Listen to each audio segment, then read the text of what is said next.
Outer Wilds. I need to talk about it. I just finished the game like not even 24 hours ago.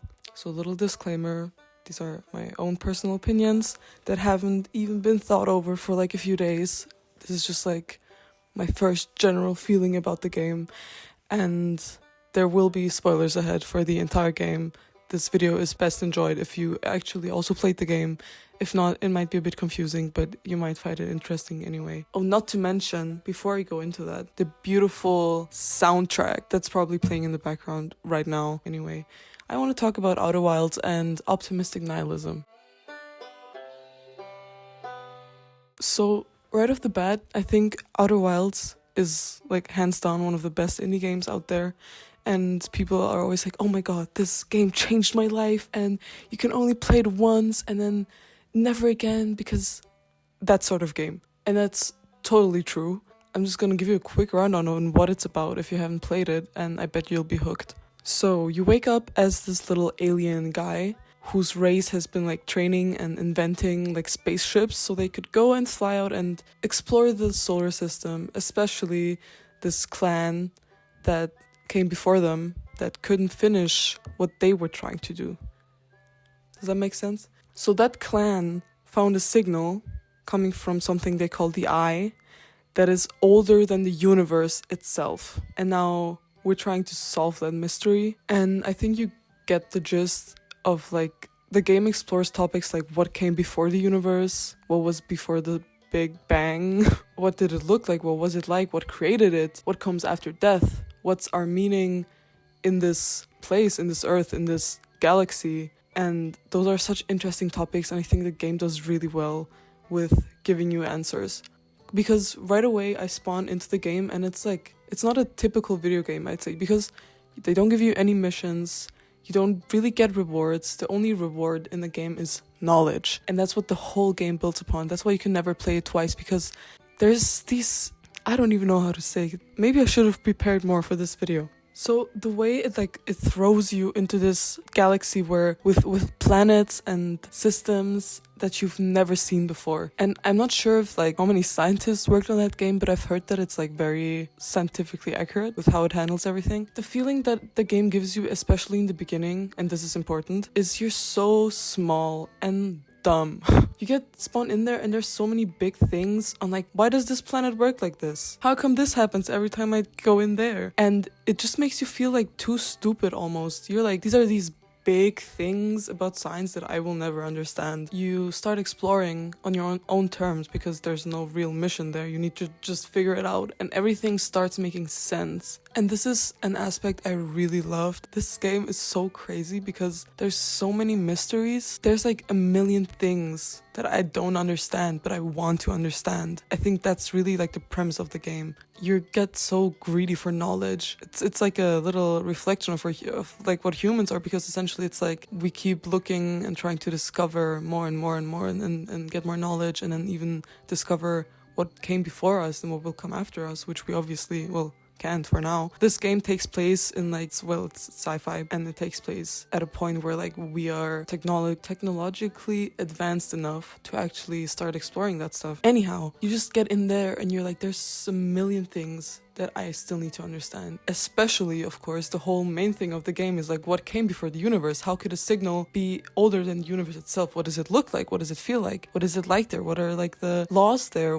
All that. And so that's what really kept me going, because I started the game, I looked around, I got overwhelmed a bit. I just had another session where I like completely finished it, and I played for like 8 hours straight, or like 10 maybe.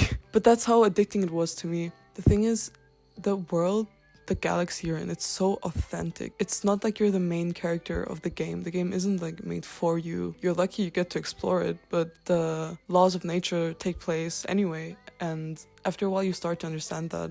So now you played like 17 hours and you're like, wow, I am finally getting to the Eye and get to figure out what came before the universe. And then it's so fucking scary. The game really does know how to make things feel cozy, and it's so on purpose. Once you're there in the end, everything is so scary and unknown, and you feel so small still. And then, you know, things start to get weird. If you played the game, it gets weird. So the ending, spoilers ahead.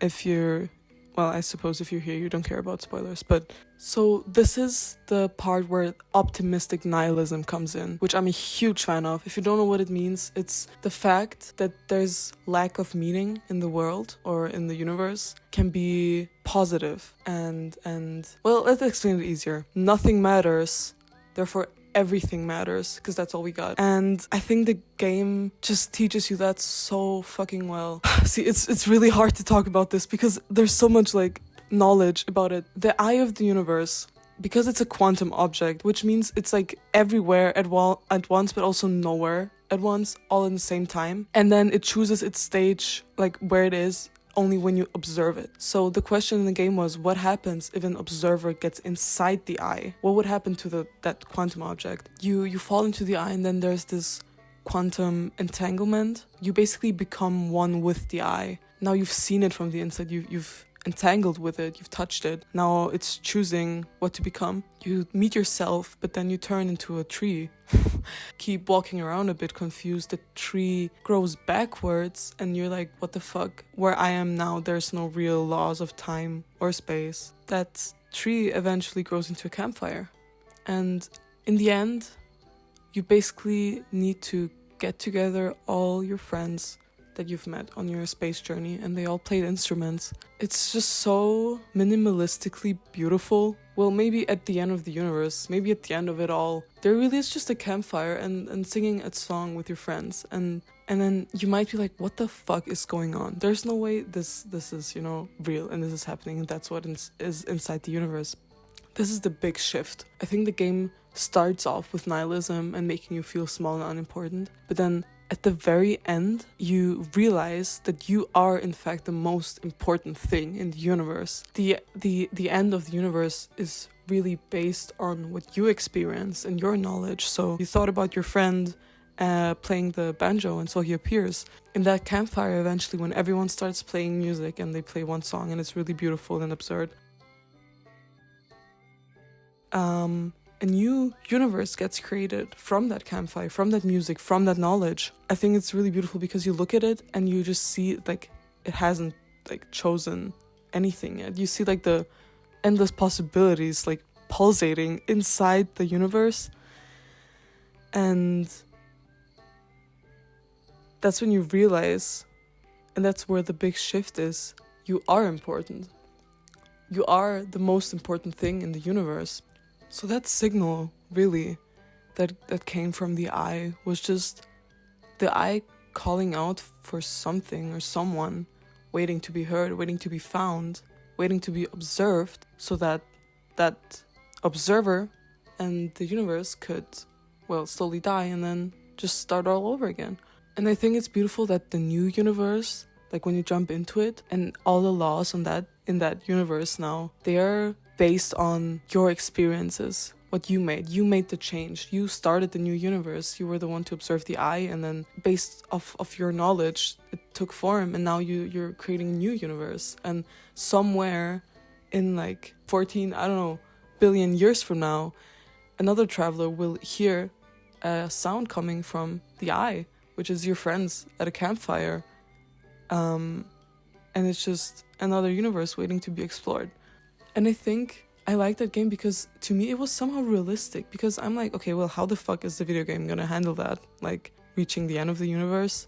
But to me it's kind of plausible, really. Like in like a faraway reality where our knowledge has like stacked on so many times from the past generation and the technology, and we're like ready to venture forth and stuff. That's what it's like in the game. But also in the game you only have 22 minutes because then the sun naturally explodes. I feel like that could actually like be an option of how universes are created and destroyed. And I feel like you were so small and nihilistic in the beginning, but at the end, the game really teaches you to not forget the small things in life. And every little character has a little monologue at the end, and it's like a beautiful monologue. They're like, well, I hope in the next universe there's jellyfish again, because I thought they were really beautiful. And I think that game just makes you really grateful and appreciative of the small things, and also gives you this sense of you are important.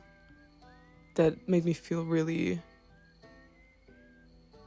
optimistic. Well, apart from that, the whole storyline and lore of the game is really amazing, and it is so smart. This reminds me of that idea that we and our consciousness is just the universe wanting to experience itself. I think that's what the game also sort of portrays. Nothing matters, so everything matters.